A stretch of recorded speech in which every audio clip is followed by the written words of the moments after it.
Is not like a virgin. Not for a long, long time. My go-to karaoke song. Thing with me, when I go to karaoke, people like who know me and they see me, they're like, "Oh, that's John Barrowman. He's in karaoke." I've done it in Palm Springs. I go with my neighbor and his son, Holden, who. Sorry, I'm digressing here. Holden didn't realize until like 2 years ago that I was Captain Jack Harkness. I've been their neighbor for 5 years, right? And we're in the neighborhood nice. We've spent a lot of time, and I've watched Holden grow up, and all of a sudden he and his friends in junior high started getting into Doctor Who. And his dad's told me, he's totally into Doctor Who, but he hasn't hit your episode yet. And literally, the day that they hit that episode, his dads came and told me, they said he was watching the TV with his friends, empty child, right? Came on, and he's like that.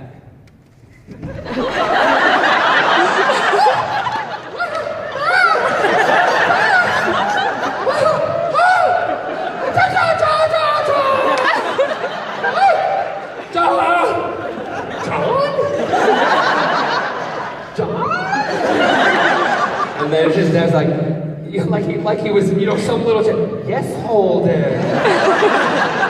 Neighbor John is Captain Jack. What? Ding, ding, ding, ding, ding, ding, ding, ding, ding, ding. Answer the door. Hey, Holden, what's up?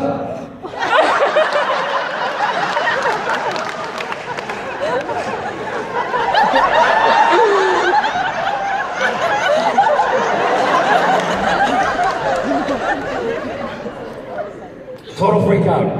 And his friends in the back are going. So what did I do for Halloween later that year? His dad rang me and said he wants to dress up as Captain Jack. I went, no problem. I got him a coat. A real one, right? And I called the company that made them. This was the best conversation. Hi, because you couldn't order it for some reason. There was nothing going through online, so I rang the company in there and, hello, blah, blah, blah, blah, marketing, can I help you? I said, yeah, you sell the Captain Jack coats? Yes, we do, and they're very popular. The show Torchwood, Doctor Who, da-da-da. I said, yes, I'd like to order one, please. And she went, okay, what's your name? I went, John Barrowman. Excuse me? John Barrowman? Really? Yes. Don't you have your own?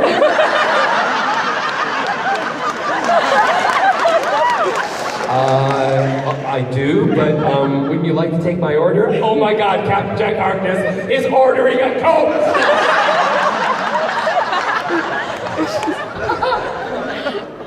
Where do you live? I don't know if I want to tell you right now.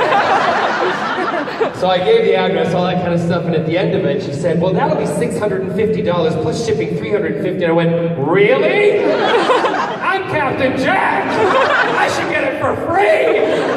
She went, sir, we don't do special treatment here. And for all we know, you could be telling a fib. I went, oh, I wish I had a camera phone right now. Anyway, so it arrived, and then I delivered it over to Holden, and his face when I gave it to him, by this time he was trying to look really cool. So he's like, it's great, great. And I'm like, are you excited? He's like, yeah. I said, well, great, go try it on. He went into his room, and we're in the kitchen, and all I heard was,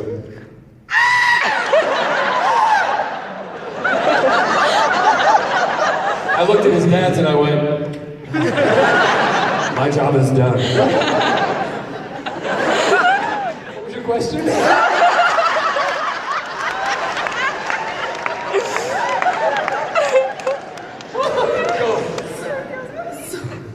So originally it was, what's your favorite karaoke song? And oh yeah.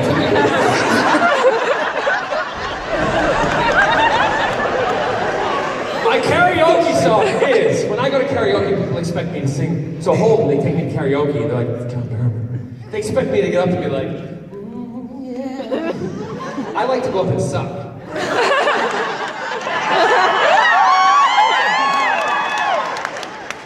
Badly. My go-to karaoke song, Scott and I, we sing, I'm a rhinestone cowboy, riding out on a horse in a star-spangled rodeo, like a rhinestone cowboy.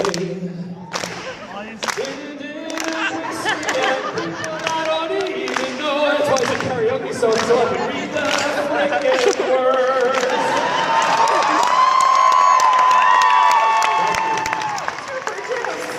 What? That's your version of sucking? That's what? No, I'm not gonna do it sucking in front of you. Usually when I got a drink in my hand, I'm really good at sucking. I went Cheryl. Oh, she's had enough! I am perspiring from head to toe. That's a fresh bitch up here.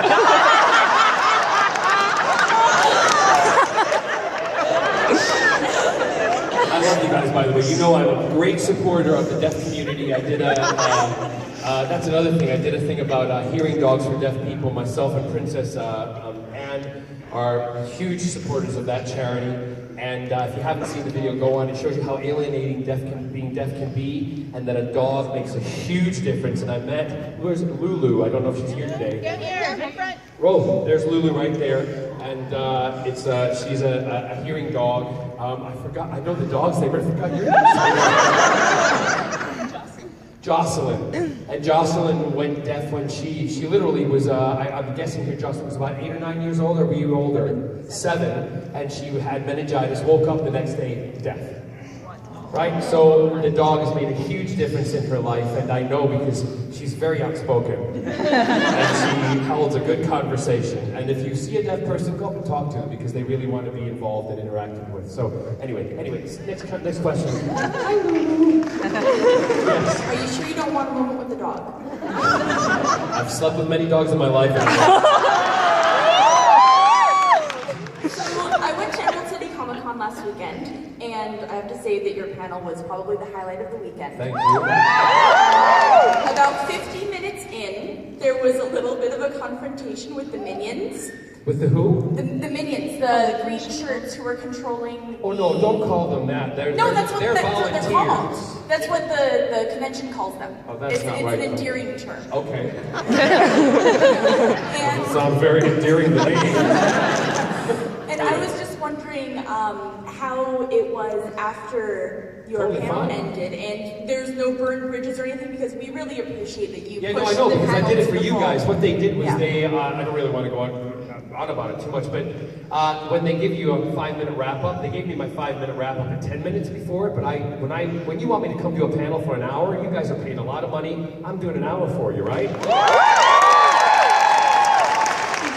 So what did they do when I said that? They cut off the microphones.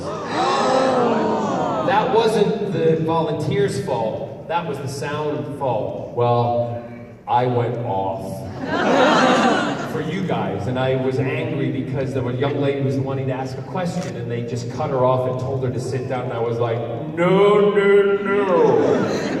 And that was it. But there was no problem afterwards. The people who look after me, Kelsey, where are you, Kelsey? Kelsey, she's not here. Kelsey usually looks after me. Kelsey's my Asian bitch. That's what I call her. Term of endearment. She calls me her gay dad. Because I am old enough to be her dad.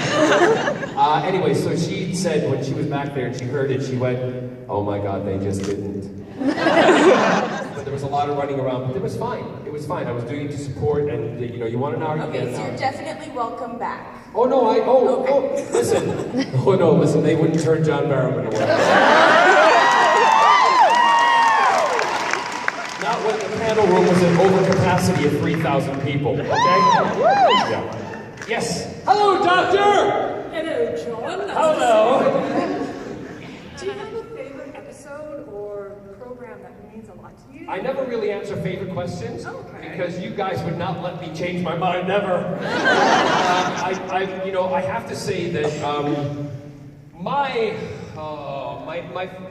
I I just loved being Captain Jack Harkness. And We want you to be that again and again and again. Sorry? Come back and for Well, it's not my choice. It's up to the producers and the writers for them to ask me back. But at the moment, I am so happy being Malcolm Merlin too. It's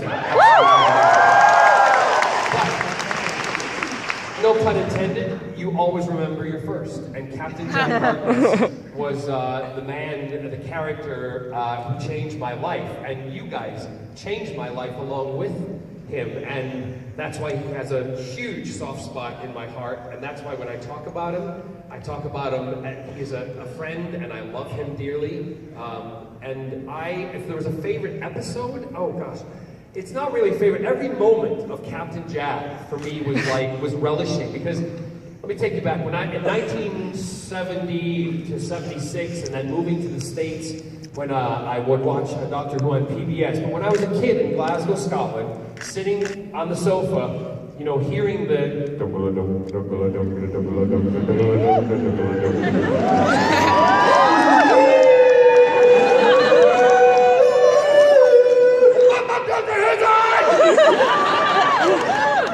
Never did I think on the day that I would be walking down the street with my mother as I'm walking past a storefront and the Autons, who are shop dummies in the 70s, that my mother would have to hide me in her coat to get me to walk past the window with the dummies because of Doctor Who, right? Little did I know that as a man, later on, you know, how many odd years later, I would be one of, and I say this because it happened, I was voted the #2, Rose Tyler #1, I was the #2 most popular in the world companion of Doctor Who.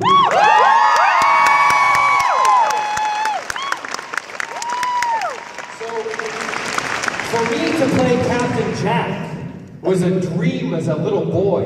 And every day I would go to work as a man, that soul of that little boy was in there just going,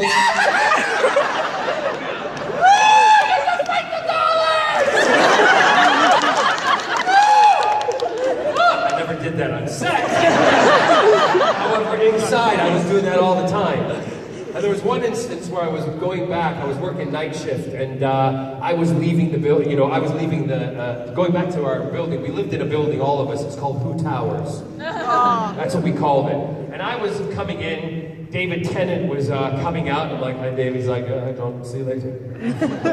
Off to work, and I'd be going home to go get some sleep, and as I step in the elevator, who else walks in with me? But Sarah Jane Smith. Oh! Notice I called her that and not Elizabeth Smith. So I'm standing in the elevator against the wall, foot up, just trying to be really cool. And inside I'm going, because she just joined, you know, the cast. And, well, I say joined the cast of the revamp. She's always been Sarah Jane. And I'm standing there, and I thought, you have to do this. Because you've got 9 floors to go up. And you have to look at your feet.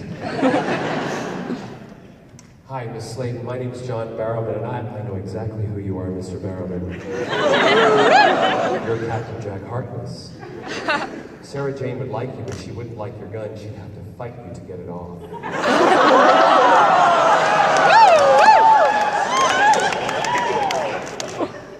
I love you. And I love you too. And that was my first encounter with Elizabeth Slade.